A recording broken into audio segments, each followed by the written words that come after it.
And it keeps it just wet enough because the cake on its own, the spread.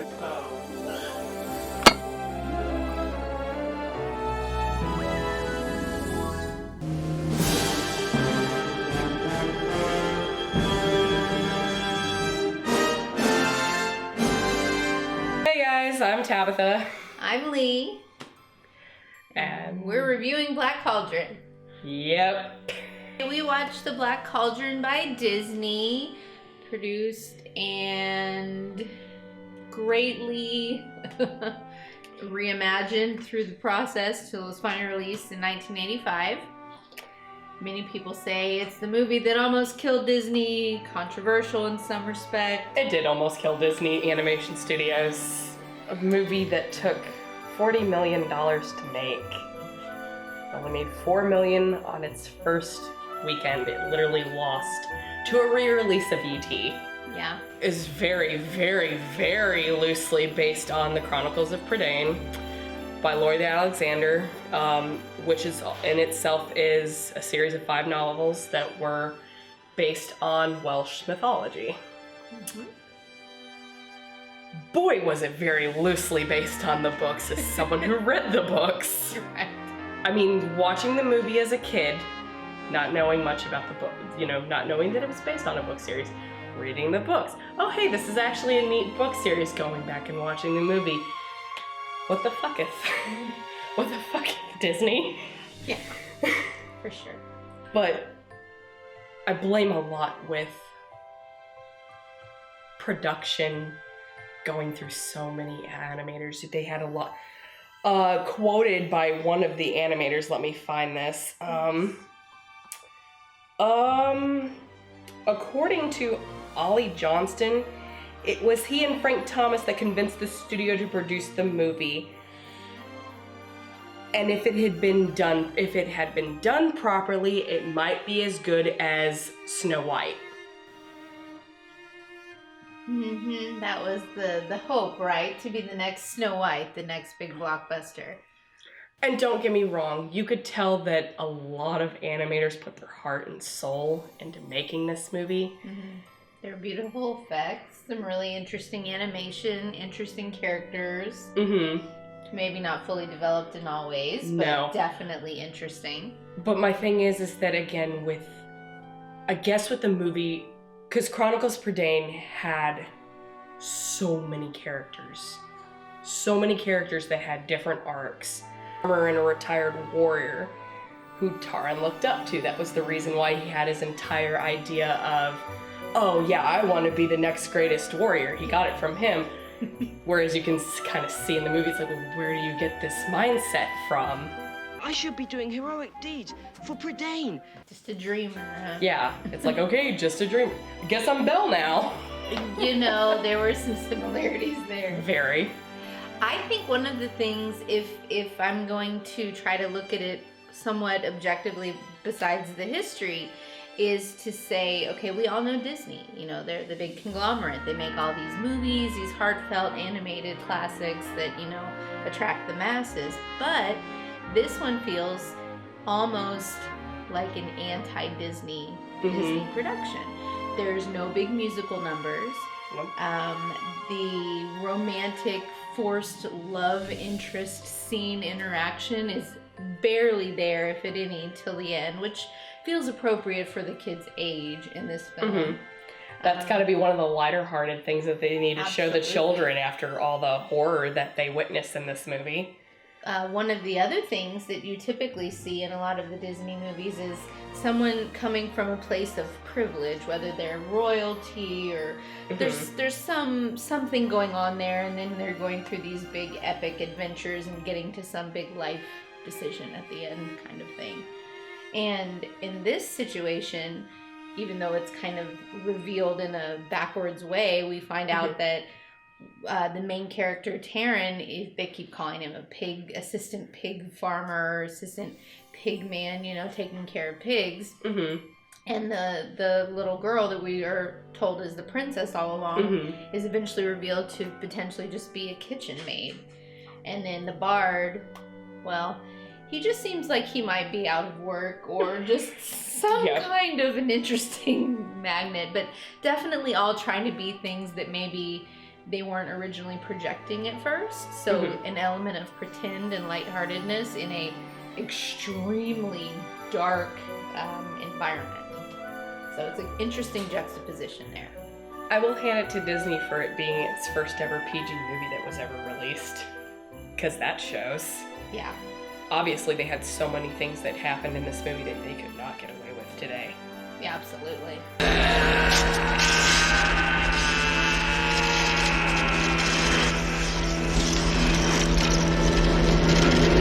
I mean, with the gore, with the horror.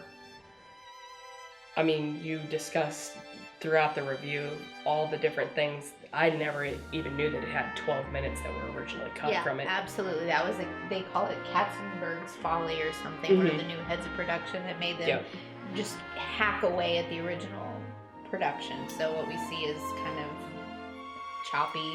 We saw lots of issues. I know, like, when you mentioned the whole thing when they actually had the Cauldron Born come alive, there was a point where apparently, like, the humans that were amongst in the castle, one of them gets jumped and melted or something like that. Yeah, like their skin is supposed to melt off down to their bones, and it's supposed to be extremely graphic, which, you know, would not probably be acceptable in today's age in a kid's movie for sure. The animated a review is the because this movie sucks. It doesn't suck. You can lie to yourself whatever you want, young lady. That was the quietest I've ever seen you during a movie review. It sucks. I know. I had nothing to say other than it's just bad. Hi, I'm Jess, Hi, I'm Vic. and we just watched Black Cauldron. It's a Disney movie that was released in 1985, and yeah, it's touted as one of the darkest Disney movies that they released. That was an animation that was supposed to be geared towards kids, and no, that would have terrified me as a it was child. geared towards children? I thought so. That is not the message I got at all. That was dark. I saw That people, was really dark. I saw a person's flesh get ripped off his bones. Yeah. We show that to children now, right? Right, because that's the world we live in. I don't know. I remember the first time I watched a man disintegrate before my eyes. It was Black Cauldron.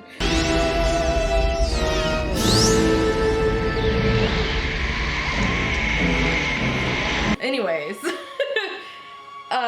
so this whole movie is about this kid, Taran, who's going on this grand adventure to protect the pig he's watching after. I want adventure in the great wide somewhere. Yeah. Yeah. That's what I got. That's basically what it felt like. It kind of felt like elements of other Disney movies that we've seen, other plots in some ways. In a way that kind of inspired and they kind of picked and pulled from. Yeah. So. Yeah, and they definitely reused a lot of characters. We definitely saw characters from, like, Sword in the Stone, and then... Yeah, we saw some reused characters from Sword in the Stone. We saw a reused character design for the Aristocats. Yeah. There's a bunch of them in there, and you could just tell that, yeah, they just took and picked and chose what they liked from various parts of this. But yeah, it was really freaking dark. He's going on this quest to protect his pig, who can somehow see into the future. Failed that quest. Yeah, really badly. Like, spectacularly bad. First step, protect the pig. Failed. Failed. Step Immediately. 2, get the pig back from the castle. Failed. And then, don't let the what was his name? The Horned King? Not the Lich King. Yeah, not that. Copyright. The Horned King, get the Black Cauldron, fail. And then, He's not a very good adventurer. No. But there was definitely a bard, and they basically called him the Bard. So, you know, Dungeons and Dragons strikes again. What up? Yeah, there was definitely moments like that.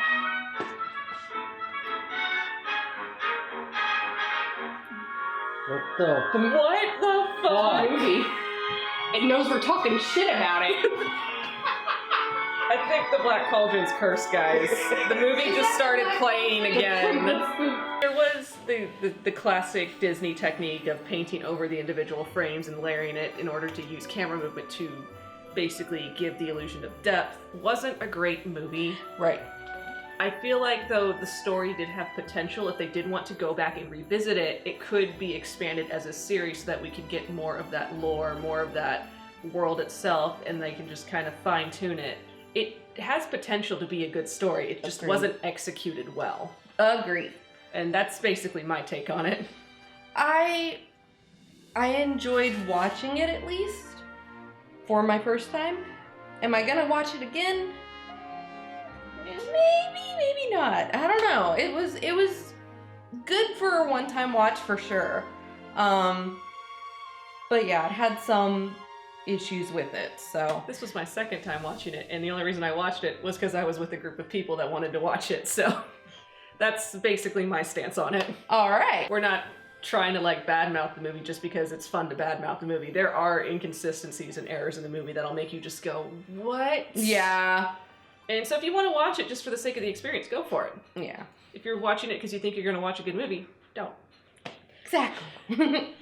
So, that's our take. Super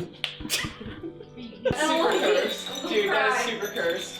So, I mean, what can I say about the Black Cauldron? Hi, I'm Jesus. This is a cursed doll. Poltergeist Possession. Reference to the D&D game that we just played not that long ago.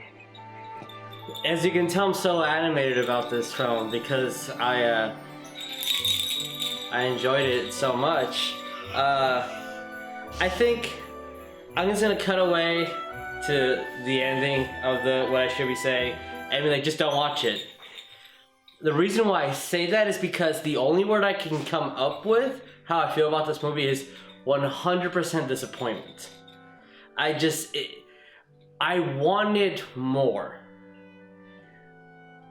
It felt, and from what it sounds like, off camera in our discussions, it was thrown around with a lot of different productions and people and a lot of different ideas, and it spread through a long time, and it was not congruent. It did not have a follow through. It was just, here, it's your turn now. They're just passing the baton along. Stop moving. God. So plot was already explained, the details are explained, the depth of field looked amazing, the coloring looked amazing, the technicalities was great. It's geared towards children. I would argue that this isn't a bad movie to show kids, especially nowadays with the right, not a fucking infant, like this is a PG movie, right? It's parental guidance. Judge your kids, see if they should watch this movie, depending on how sensitive they feel, or how old they are, or whatever house relationship you have with the kids. I don't think this movie was bad. It was very clear what was good and what was bad. It was very black and white. This is the bad guy, this is the tone, they're gonna do bad guy things. This is the good guy, this is the tone. Colors were completely drastic in that incident. I thought that I would show my kid this movie. I think that this movie is not inappropriate towards kids after a set age. Maybe 10 and above would be fine, in my complete opinion. It's not showing that,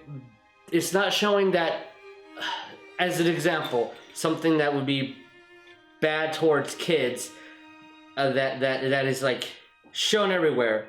Like, in my opinion, I think the movies that you can do, if you just believe and try hard enough, you'll do anything. I think that drowning your kids in that type of movie is horrible.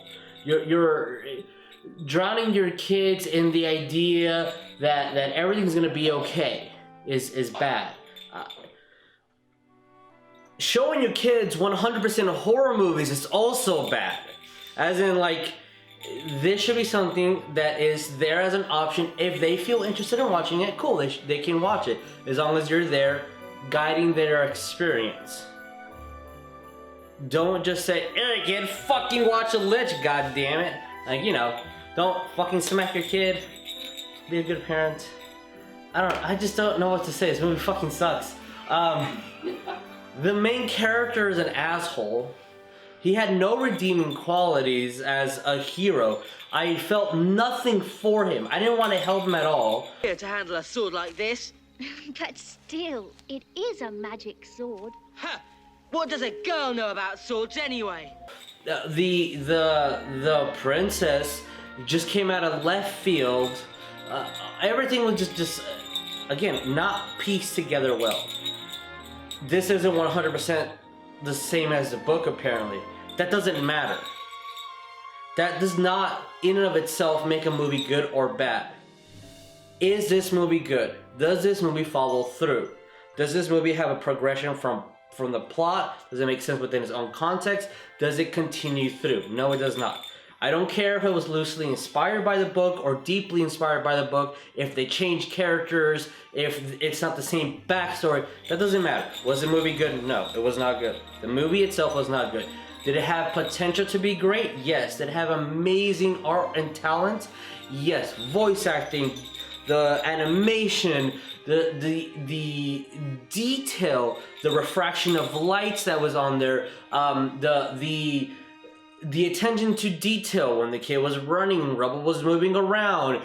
They could have just had the kid walking through when the adventure started, but no, the pig wrapped around him and he had to twist around. Like, those are little tiny details that were intentional because it's drawn, because the voice needs to match it, because the music needs to match it.